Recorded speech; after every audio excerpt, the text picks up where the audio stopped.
जय श्री श्याम भक्तों, बैसाख का पावन महीना चल रहा है और इस पावन महीने में हम कुछ भी दान पुण्य, कथा, भजन, कीर्तन, स्नान वगैरह कर लेते हैं, उसका हमें करोड़ों करोड़ों गुना शुभता फल की प्राप्ति होती है। तो आज हम बैसाख मास के 23वां अध्याय का पाठ का स्मरण करेंगे, जो भगवान विष्णु जी को अति प्रिय है। और ये भगवान विष्णु जी का ही महीना चल रहा है। ये पावन महीना आधा से भी ज़्यादा जा चुका है। अगर आपने अभी तक भी स्नान नहीं किया है तो आप आज से ही शुरू कर सकते हैं। कथा का श्रवण दिन में आपको जब अच्छी तरह टाइम हो तभी आप सुन सकते हैं।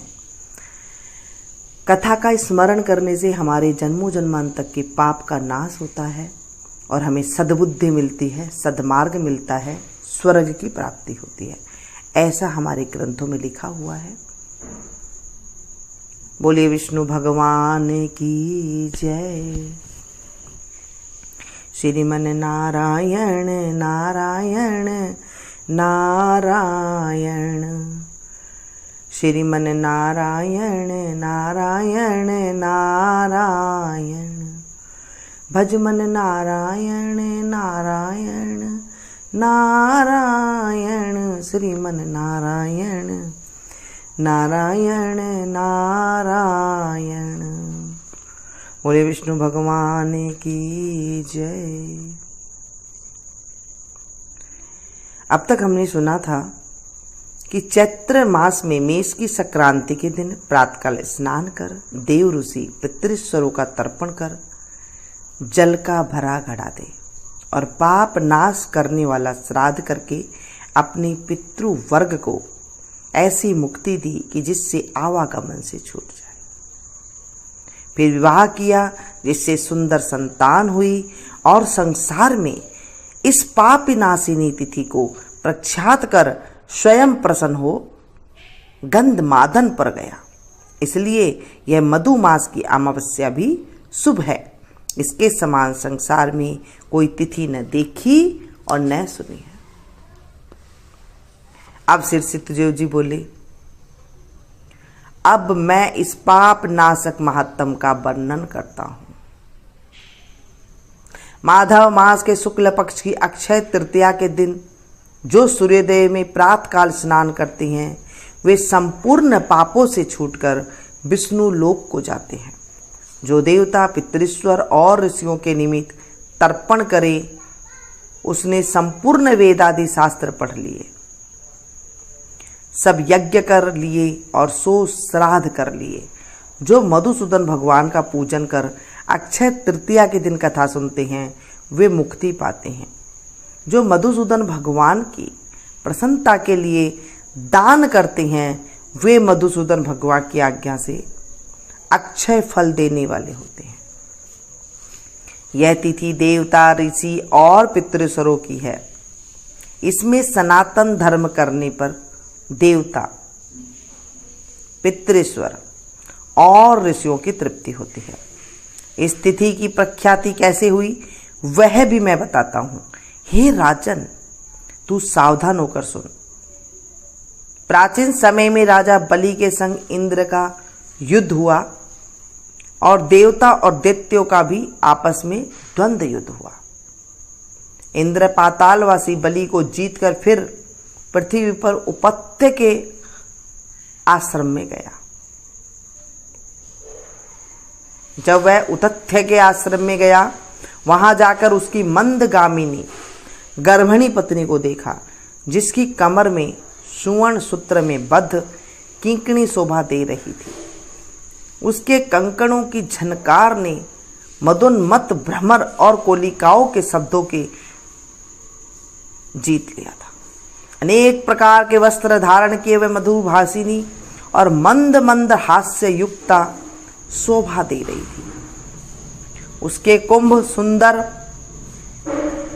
सदृश पीना कूचों से अपूर्व शोभा हो रही थी। विकसित कमल के समान उसका मुख और नील के समान नेत्र थे। केतकी के उदर के समान पित्त और मनोहर गालों वाली परिश्रम से श्वास भरती हुई दिनाक्षी पर्णकुटी की और मुख किए थी। उसे पर्यक पर शयन करते हुए देख इंद्र को मोह उत्पन्न हुआ और वह बलपूर्वक उस गर्भिणी स्त्री से भोग करने लगा। तब गर्भस्थ पिंड ने अपने गिरने के भय से दुखी होकर अपने पांव से योनि मार्ग को ढक दिया, जिससे इंद्र का वीर्य पृथ्वी पर ही गिर पड़ा। तब गर्भस्थ शिशु पर इंद्र का महाक्रोध हुआ और रोष के मारे तांबे जैसे लाल नेत्र करके शाप दिया कि हे दुर्बुद्धे, तूने पांव से योनि द्वार को योका है, इससे तू जन्मांध हो। तब दीर्घ तमाम पांव से वीर्य संचालन से जयंत के समान हुआ। इंद्र ऋषि के शाप के भय से शीघ्र ही भागा। उसे भागते हुए देख संपूर्ण शिष्य हंसने लगे। तब वह लज्जा के मारी पहाड़ की कंदरा में जा घुसा और वहां बैठ के उग्र तप करने लगा। जब इंद्र लज्जा के मारे कंदरा में जा घुसा तो राजा बलि और उसके साथी दैत्यगण गुप्त दूतों द्वारा भेद लेकर देवताओं पर आक्रमण करके अमरावतीपुरी तिकपालों की विभूति और संबरादि तथा स्वामी रहित देवताओं के राज्य का बलपूर्वक भोग करने लगे। तो अग्नि आदि सब देवता अपने रक्षक को न देख बृहस्पति के पास जा इंद्र का वृत्तांत पूछने लगे कि हमारा स्वामी कहाँ है। स्वामी के बिना हमारे राज्य पर दैत्यों ने आक्रमण कर लिया है। हे विभो, बहुत दिनों बीत गए, इंद्र क्यों नहीं आती हैं? हे महाराज, हमें बताओ, जहां इंद्र हो हम वहीं जाकर प्रार्थना करें। इस प्रकार जब देवताओं ने पूछा तब बृहस्पति बोली, रसातल में बलि को जीतकर इंद्र उतथ्य के आश्रम में गया और वहां जा उतथ्य की स्त्री से बलपूर्वक संभोग किया। इस पर उसके शिष्यों ने बड़ी निंदा की। इससे लज्जा के मारे वह स्वर्ग में नहीं आया और पर्वत की गुफा में घुस गया। वहीं पर सची सहित निवास करता है और अपने किए हुए कर्म पर चिंता कर रहा है। बृहस्पति के ऐसे वाक्यों को सुनकर अग्नि आदि सब देवता इंद्र को ढूंढने और प्रार्थना करने के लिए मेरु पर्वत की कंदरा में पहुंचे। कंदरा में बैठे हुए इंद्र को देख उसके बल वीर्य का प्रकाश करने वाले लोक विख्यात स्त्रोतों से उन्हें प्रसन्न करने लगे। हे इंद्र, हे सब देवताओं के स्वामी, तुमको नमस्कार है। तुम्हारे बिना हमको दैत्यों ने बड़ा क्लेश दिया है, जिससे हम स्थान भ्रष्ट होकर दुख के मारे जगह जगह घूम रहे हैं। अतः तुम चलकर शत्रुओं का दमन करो। ऐसी स्तुति सुन इंद्र गुफा से बाहर आया। लज्जा के मारे नेत्र पृथ्वी पर और कमर झुकाकर देखने लगा। दुख के मारे कंठ भर आया, जिससे मुख से कुछ भी न कह सका। यह दशा देख बृहस्पति जी बोले, हे इंद्र, तू शंका क्यों करता है? संपूर्ण जगत कर्माधीन है। मान अपमान, सुख दुख, लाभ हानि, हार जीत, यह पूर्व जन्मार्जित कर्मों के अनुरोध से होता है। प्राणी कर्मों के अनुसार चलते हैं। देव योग से काल पाकर दुख अपने आप उपस्थित होता है। बुद्धिमान मनुष्य दुख पड़ने पर कुछ चिंता नहीं करते हैं और सुख से प्रसन्न नहीं होते हैं। इसलिए तुमको यह दुख प्रारब्ध से ही मिला है। हे इंद्र, इस दुख को पाकर तुम्हें सोच करना उचित नहीं। गुरु की बात सुन इंद्र ने कहा, हे मानद, पर स्त्री गमन के दोष से मेरा बल, वीर्य, यश, मंत्र शक्ति, शास्त्र शक्ति, विद्या शक्ति सब कुछ नष्ट हो गई है। इन सबको खोकर मैं यहाँ गुप्त निवास कर रहा हूँ। इंद्र की यह बात सुन बृहस्पति सहित सब आपस में उसको फिर बल देने का विचार करने लगे।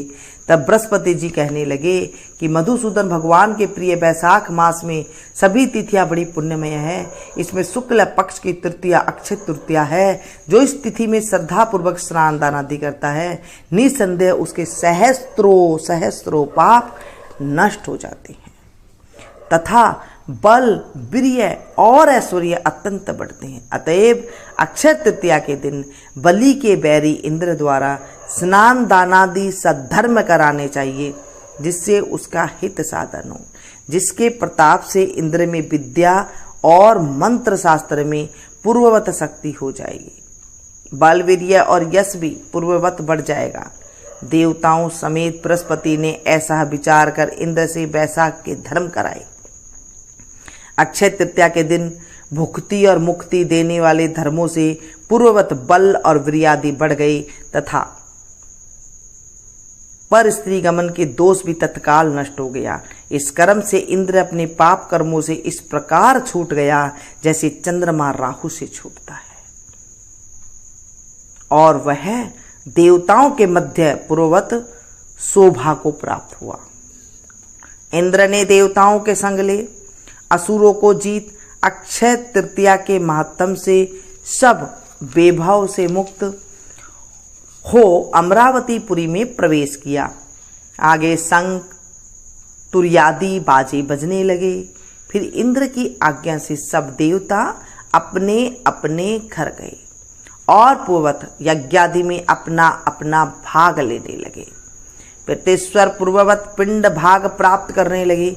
राक्षसों के हार जाने पर मुनि स्वाध्याय भी तुष्ट हुए। तभी से संसार में यह अक्षय तृतीया प्रख्यात है। यह देवता ऋषि प्रतिगण सबको संतोष देने वाली है, अतः यह सब कर्मों को काटने वाली सबसे पुण्यतम है।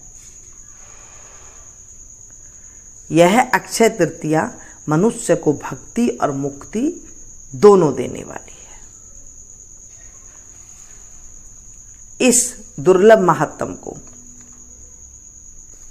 जो भी पढ़ेगा, सुनेगा, सुनावेगा,